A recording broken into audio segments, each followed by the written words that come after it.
I love story games. Fallout 4, Last of Us, Mass Effect. In fact, before Game Pass PC forced me to update Oblivion Remastered, look at that. This was going to be a video about Elder Scrolls Oblivion, but there was something special about Fallout Shelter. It took over my gaming life when I was so busy I didn't have one. The more I played it, the more I found that it's not like any mobile game. I'm hooked. And I want to know why. The game revolves around micromanaging your own vault, collecting caps, upgrading your shelter, and keeping your dwellers happy. But between rad scorpions, raiders, deathclaws, and yes, aliens, it's not all that easy. And balancing resources as you continue to expand the shelter is a struggle all on its own. And most games would stop there in terms of keeping you playing. But I went from humble beginnings of a small shelter with regular fires, mole rat attacks and raids, to a thriving 100-dweller city vault, with its own Nuka-Cola factory, which hilariously is the endgame for some reason. What kept me playing though wasn't just bringing in dwellers and keeping them all happy, it wasn't even building relationships and making babies.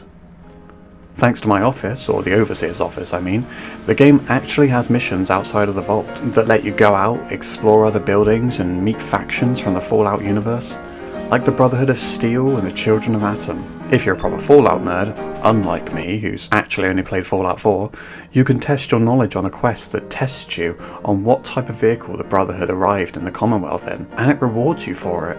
I did know the answer to that one at least.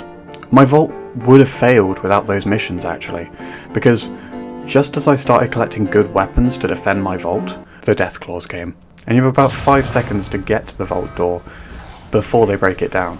It could have been worse, but half my vault got massacred. I actually bounced back though by collecting caps and literally destroying elevators to make it harder for them to reach the bottom of my vault, which I guess is what adds a genius level of strategy to the game. Okay, maybe not genius since Clash of Clans and a lot of other games do this. The difference is, I cared about my dwellers though, even if I couldn't remember anyone's name except Caroline and Maximus, Lucy and the Ghoul. Oh yeah, did I not mention they're playable in the game? I swear just like Virtuous is keeping a pulse on Elder Scrolls, Behaviour Interactive and Amazon Prime are keeping a pulse on Fallout. Maybe it's the random text dialogue in the vault, or the fact that everyone in the vault wants a job that makes them special. But every tiny Fallout person feels real and worth defending. And between changing the theme of your vault and, for some reason, changing your dweller's hair, your vault and its dwellers can feel truly unique. It's all of these features and more that makes Fallout Shelter stand out. It captures the charm and the style that Fallout is loved and known for.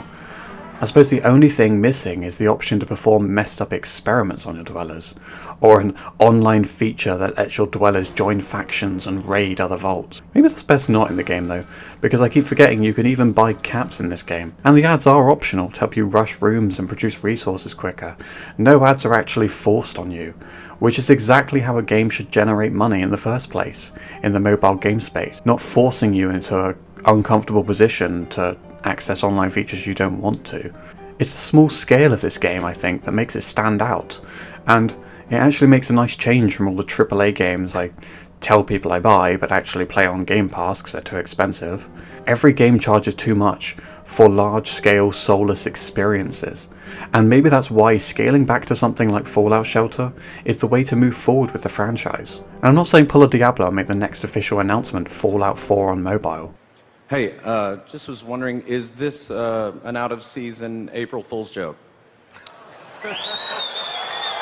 But make the next Fallout linear and more story-focused. Feel free to crucify me in the comments though. That doesn't mean I don't love the classic open-world games though. I will jump into Oblivion Remastered when it decides to work. But until it does, I want to see what Tim has to say about Elite Dangerous before I decide to give it a try. Check it out if you want to as well. This has been Craig from TK Games, signing off.